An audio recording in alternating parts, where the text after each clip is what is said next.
Bismillahirrahmanirrahim. Kıymetli kardeşlerimiz, bugün burada Çin'in Doğu Türkistan'da yaptığı zulmü İslam'ın bize verdiği hassasiyetle protesto etmeye, sesimizi duyurmaya çalışacağız.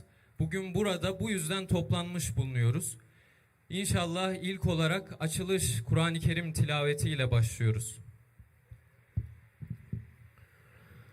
أعوذ بالله من الشيطان الرجيم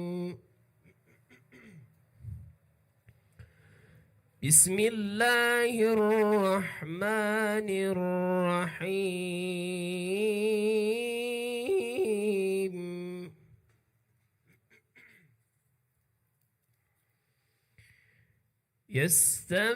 يستبشرون بنعمة من الله وفضل وأن الله لا يضيع أجر المؤمنين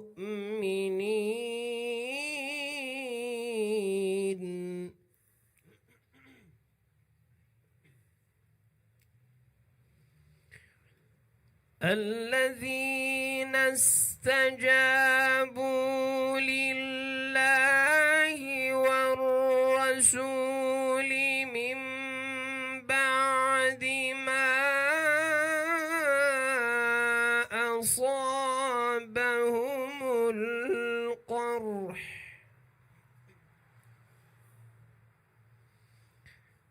للذين أحسنوا منهم واتقوا أجر عظيم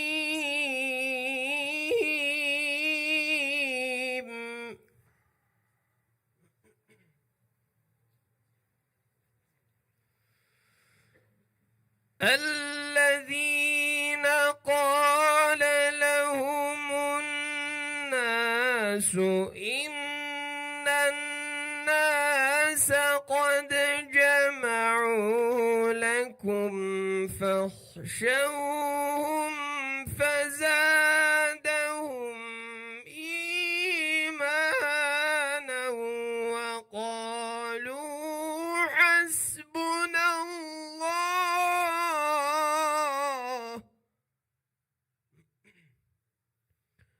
وقالوا حسبنا الله ونعم الوكيل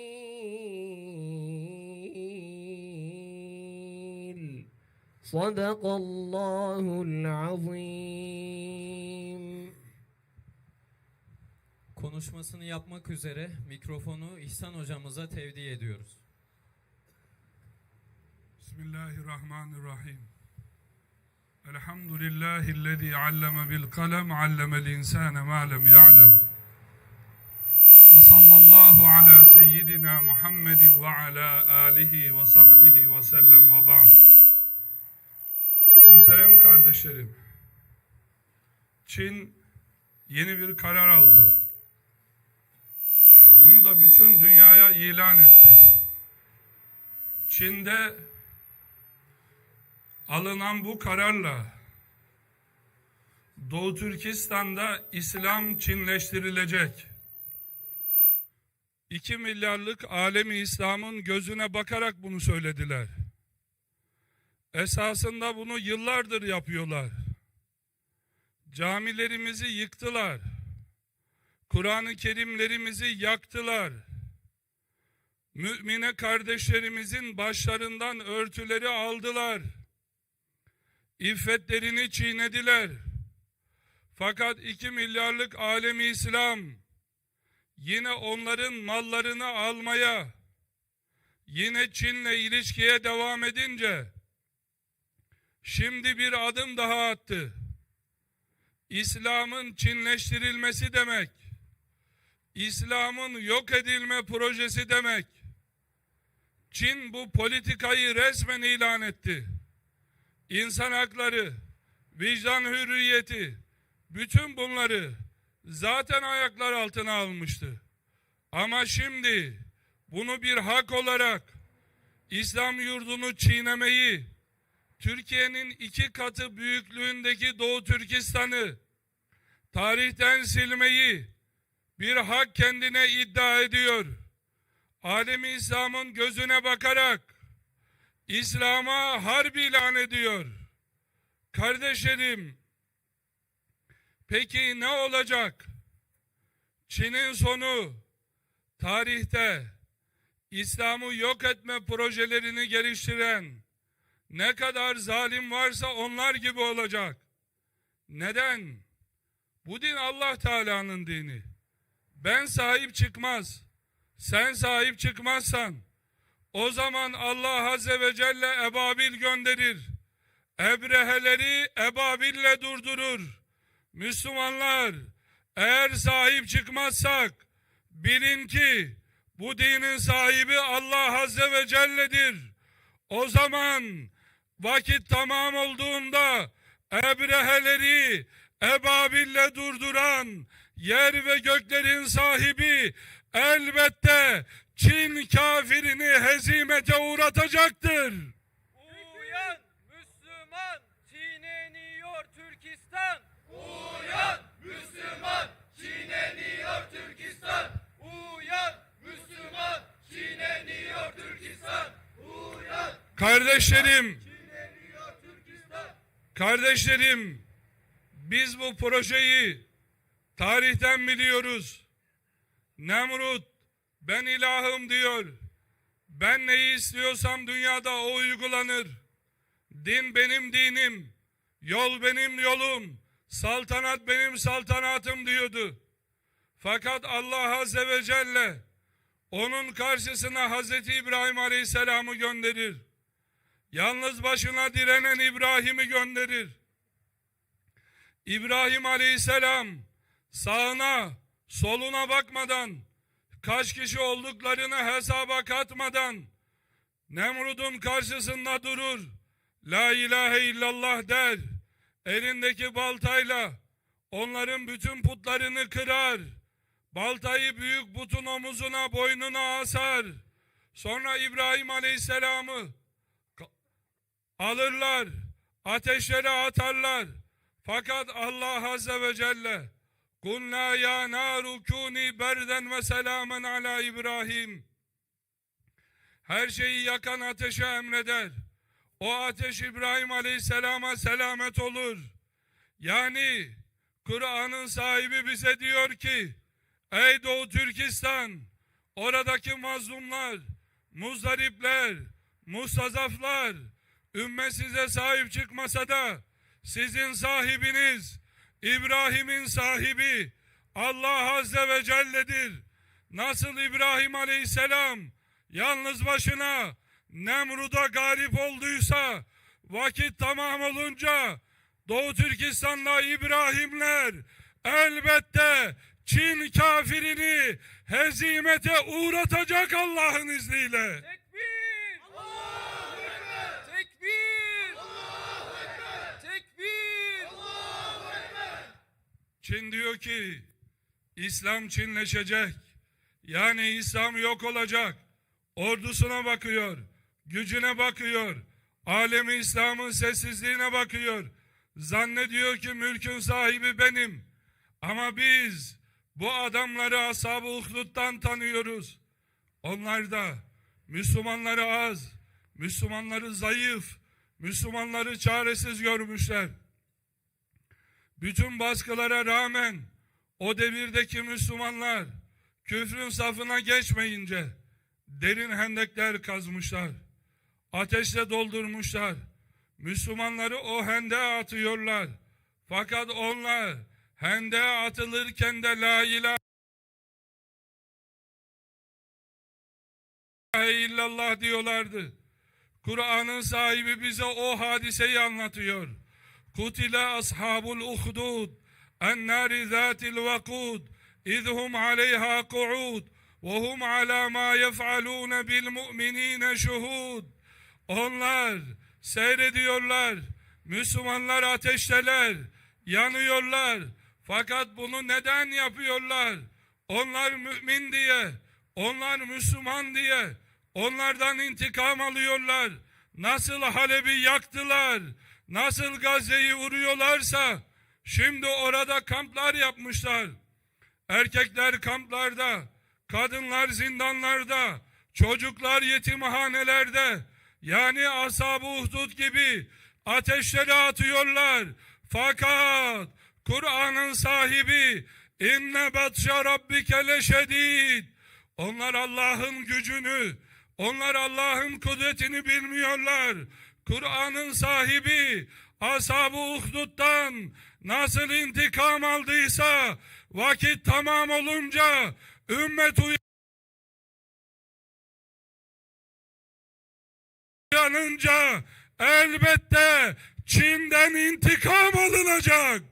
Tekbir! Allahu Ekber! Tekbir! Allahu Ekber! Tekbir! Allahu Ekber! Kardeşlerim, biz İslam'ı ortadan kaldırma, yok etme projesini Kur'an bize Firavun'dan anlatıyor. Onun da projesi buydu. Yeryüzünde La ilahe illallah diyen birisi bırakmayacak. Çin'de Doğu Türkistan'dan başladım diyor. Yeryüzünde Allah diyen biri bırakmayacağım diyor. Bunu 2 milyarlık alemi İslam'a ilan ediyor. Firavun ordusuyla Hazreti Musa Aleyhisselam'ın üzerine yürüyor. Hatta idâ adrakehul garaku kâle âmentu. Ne zaman ki Kızıldeniz onu idrak edince, suyun içinde kalınca, o zaman dedi ki Allah'tan başka ilah yok. Musa'nın Rabbine, müminlerin Rabbine iman ettim. فَالْيَوْمَ نُنَجِّيكَ بِبَدَنِكَ لِتَكُونَ لِمَنْ خَلْفَكَ آيَةً. Allah Teala onun secdedeki halini, o gavurun bedenini o halde sakladı ki sonraki firavunlar ibret alsın, onun gibi olmasınlar. Ama ey Çin kafiri, Firavun'un akıbetinden sen ders çıkarmadın. Müslümanlar, uyanın Müslümanlar, camileri doldurun Müslümanlar, birlik olun Müslümanlar. O zaman Allah Azze ve Celle diriliş emrini verecek.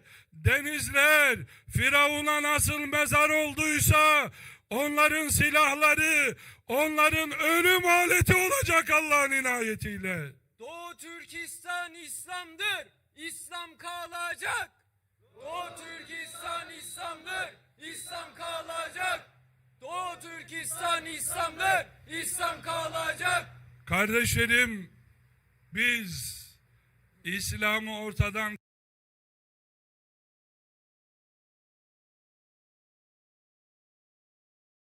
kaldırma projesini, Çin'in şimdi ilan etmiş olduğu bu projeyi Ebu Cehil'den biliyoruz. Mekke'de sahabe-i kiram radıyallahu anhum hazaratına işkence ediyorlar. Sokaklarda süründürüyorlar. Sümeyye annemizi şehit ettiler.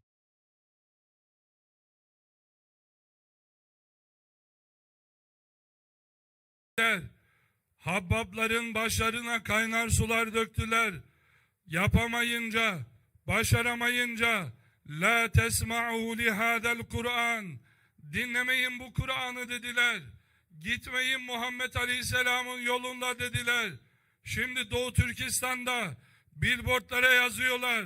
Diyorlar ki ey Doğu Türkistan, günde 5 vakit namaz kılsanız Allah'ınız size 5 ekmek verir mi diyorlar. Kur'an'la, yer ve göklerin sahibiyle alay ediyorlar. Müminler, Müslümanlar, madem bir şey yapmıyoruz, o zaman Hazreti Musa Aleyhisselam'ın şu duasıyla yalvaralım.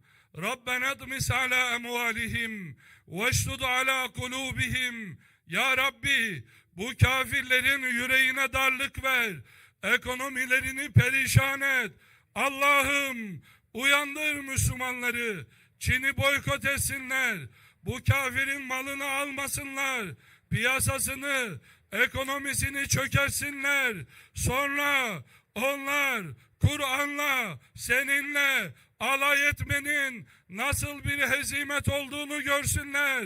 Müminler eğer uyanır, eğer dirilirseniz Söğüt'ten Osmanlı çıkaran Allah Azze ve Celle Anadolu'dan öyle kahramanlar çıkaracak ki Allah'la, kitabıyla alay etmenin hesabını soracağız Allah'ın izniyle. Tekbir!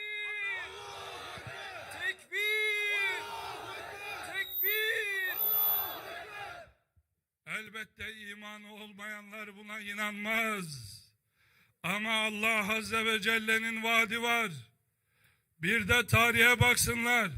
Nerede ilahım diyen Firavun, nerede Roma, nerede zalimler, nerede Neronlar, nerede Nemrutlar, onları yok eden Rabbim vakti gelince elbette Çin'i de, onun yanında duran küresel eşkıyayı da, İsrail'i de, Amerika'yı da, farklı yerlerde Müslümanların kanlarını emen vampirleri de elbette muhakkak helak edecek. İşte Ebu Cehil İslam'ı yok etmenin projesine hazırlanmıştı. Ama canını Bedir'de verdi, onu bir kuyuya gönderdiler. Peygamber aleyhisselam başına geldi, aradığını buldun mu dedi. Allah'ın izniyle bugün orada öldürülen kadınlar, öldürülen babalar, alimler, gün gelecek onların çocuklarıyla Müslümanlar karşılaşacaklar. Peygamber aleyhissalatu vesselam nasıl Sümeyye annemizin oğluna Ammar'a katalallahu katile ummik, yavrum Allah Teala annenin katilini öldürdü, şimdi onun hesabı görüldü evladım dediyse, Müslümanlar İslam yurdu Doğu Türkistan'ı hürriyetine kavuşturduğu gün, o gün adalet mahkemeleri kurulacak. Bugün yetimhanelerde Mao'nun Kızıl Kitabına göre dinsiz bir eğitimle yetiştirilen ümmetin çocuklarına o gün Müslümanlar diyecekler ki, evlatlar, kardeşler, bugün bayram günüdür. Bugün Allah Teala annelerinizin, babalarınızın katillerinden intikam almıştır diyecekler Allah'ın inayetiyle. Kardeşlerim, Rabbim buyuruyor ki لَقَدْ أَنْزَلْنَا اِلَيْكُمْ كِتَابًا ف۪يهِ ذِكْرُكُمْ Bir kitap indirdik, yemin olsun ki şerefiniz onda, itibarınız onda, o kitapta. Fakat o kitabı çiğniyorlar. Biz hala Çin malı almaya devam ediyorsak, yerli malı 2 kuruş fazla diye onu bırakıp Çin malı alıyorsak, bunun hesabını mahşerde Rabbime nasıl veririz? Orada al bayrak, orada gök bayrak var. Yani oralara dedelerimiz, atalarımız La ilahe illallah Muhammedur Resulullah yazmadılar. Hilali yıldızı koydular. Neden? Çünkü bu hilal La ilahe illallah'ı remzeder. Bu yıldız Muhammedur Resulullah'ı remzeder. Doğu Türkistan bayrağında da bunlar var. Neden La ilahe illallah Muhammedur Resulullah yazmadılar? Niçin bu remizleri koydular? Olur ki bir muharebede yenilir, şehit düşersek, küffar üzerinde La ilahe illallah Muhammedur Resulullah yazan bu bayrağı çiğnemesin diye ona remiz koydular. Şimdi Müslümanlar, müminler üzerinde remizle La ilahe illallah Muhammedur Resulullah yazan gök bayrak Türkistan'da çiğneniyor. Ey ümmeti İslam, bu kanımıza dokunmuyor mu? Bu kanımıza dokunmuyorsa nedir kanımıza dokunan Müslüman? Mao çocukları gebereceksiniz. Mao çocukları gebereceksiniz. Kardeşlerim, Mao çocukları gebereceksiniz. kardeşlerim, bizim mazlumla işimiz yok. Ama orada bu zulmü Maun'un Kızıl Kitabı'na göre yapanlar, Maun'un çocukları elbette İslam'ın Adalet Mahkemesi kurulunca bunun hesabını verecekler Allah'ın izniyle. Şimdi birileri diyor ki bu hayaldir. Moğollar vurdu, Haçlar vurdu, dağıldı alem İslam. Müslümanlar bir daha dirilemez dediler. Söğüt'ten bir cihan devleti çıkarmadı mı Rabbim? Yeniden o ruh ve o imana sahip olursak, bütün mazlumların yüzünü güldürecek o cihan devleti Anadolu kıtasında doğacak Allah'ın izniyle. Kardeşlerim, Ebu Müslim Havlani Hazretleri vardı. Büyük bir Müslüman. Efendimiz sallallahu aleyhi ve sellem hastalanıyor, ahirete irtihal edecek. Esved el-Ansi adında Yemenli bir kafir, Resulullah Aleyhisselam'ın veda haccından sonra rahatsızlandığını, ahirete gidiş emareleri onda belirdiğini görünce orada bir bağımsızlık ilan ediyor. Kendi ideolojisini ilan ediyor. İnanmayanları öldürüyor. Birisi direniyor. Ebu Müslim Havlani Hazretleri onu alıyor. Büyük bir ateş yakıyorlar. Ebu Müslim Havlani Hazretleri orada. Diyor ki ona Esved el-Ansi, Muhammed'e inanıyor musun sallallahu aleyhi ve sellem? Diyor ki eşhedü ennehu abdullahi ve resuluh. Bütün varlığımla şehadet ediyorum ki o Allah'ın Resulüdür, Allah'ın kulu ve Resulüdür. Peki ben kimim diyor Esved el-Ansi. Duymuyorum ey kafir diyor. Bir daha soruyor. Duymuyorum diyor. Peygamber aleyhisselamı soruyor. Şehadeti ilan ediyor. Diyor ki bak eğer Muhammed aleyhisselamı bırakmazsan seni şu ateşe atarım diyor. Ebu Müslim diyor ki evet beni yakıtı odun olan bu ateşe atarsın yanarım ama yakıtı insan ve taş olan cehennemin narından kurtulurum. Şimdi Çin ateşiyle, silahıyla Doğu Türkistan'a saldırıyor. Öldürüyor, katlediyor, tehdit ediyor, inkar et diyor. Ama Doğu Türkistan, İslam'ın 1000 yıllık cephesi, Ebu Müslim gibi direniyorlar, ayakta duruyorlar. Kardeşlerim, nasıl Esved el-Ansi'nin ateşi Ebu Müslim Havlani'yi yakamadıysa, küfrün ateşi Doğu Türkistan'da kardeşlerimizi, Müslümanları, Allah Resulü Aleyhisselam'ın muazzez ümmetini yakamayacak. Ebu Müslim gibi Doğu Türkistan büyük bir destan yazıyor. Tekbir! Tekbir! Tekbir! O halde kelime-i tevhidi çiğniyorlar. Seramik yapmışlar, yerlere döşemişler. Çiğnenen la ilahe illallah, çiğnenen Muhammedur Resulullah, bunu çiğniyorlar. Şimdi sen 2 kuruş daha ucuz diye Çin malı satmaya devam edecek misin? Çin malı almaya devam edecek misin? Kur'an-ı Hakim'de Firavunlar, Nemrutlar, Ashab-ı Uhdud nasıl devrildiyse Allah Azze ve Celle Çin'i de devirecek. Ama sen burada ekonomik zaviyeden bir adım at. Bunu bütün kardeşlerine, müminlere duyur. İffetimiz Doğu Türkistan'da çiğneniyor de. Kur'an-ı Kerim yırtılıyor. İslam'a ait her şey yasaklandı. Alenen ilan edildi. İslam Çinleştirilerek yok edilecek diye. Senden beklenen kardeşim, bu seferberliğe katıl. Çin benim ikinci vatanımdır diyen o dondurmacıyı telin et. Ondan dondurma alma. Öteki çikolata firması, Müslüman zannedip malını aldığımız o adam, o firma, Çin'i takdis eden adam, onu bırak. başka bisküvi al, başka firmanın çikolatasını al. Melekler yazıyor Müslüman, kiramen katibin, ya'lemûne mâ tef'alûn. İbrahim aleyhisselam gibi olamıyorsan, bari Nemrud'un malını alarak ona destek olma.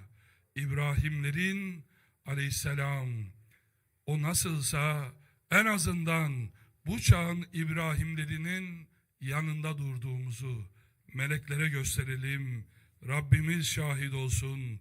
Şahit olsun ki Allah Teala yeniden rahmetiyle tecelli etsin. Bu felaket asrı, helaket asrı Müslümanların eliyle sonlansın. Zalimlerden uyanan Müslümanlar hesap sorsun. Bu mutlak ve muhakkak olacak. Ama biz birleşirsek olacak, uyanırsak olacak. Müslümanların birleşmesi zor diyorsunuz.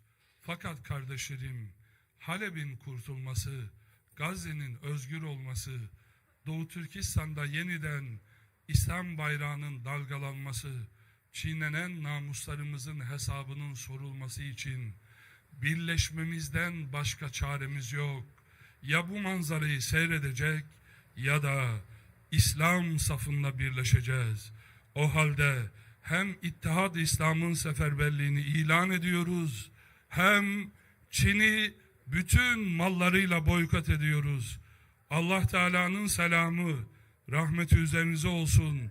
Fiili dualarımızı yapalım, boykot edelim ki kavli duamız Hz. Musa aleyhisselam gibi Rabbena dımis ala emvalihim, ya Rabbi onların ekonomisini çökert diye ellerimizi kaldırdığımızda dünya ajansları haber gelsinler. Çin dağılıyor desinler, parçalanıyor desinler. O günlere doğru sabahınız mübarek olsun. Unutmayın ki istikbali inkılabat içerisinde en gür seda İslam'ın sedası olacaktır. Allah'a emanet olunuz. Tekbir! Allahu Ekber! Tekbir! Allahu Ekber! Tekbir! Allahu Ekber! Kullillezine keferu setûlebûne ve tuhşerûne ilâ cehennem ilâ cehennem ilâ cehennem ilâ cehennem de ki ey kafirler yenileceksiniz ve toplanıp cehenneme sürüleceksiniz.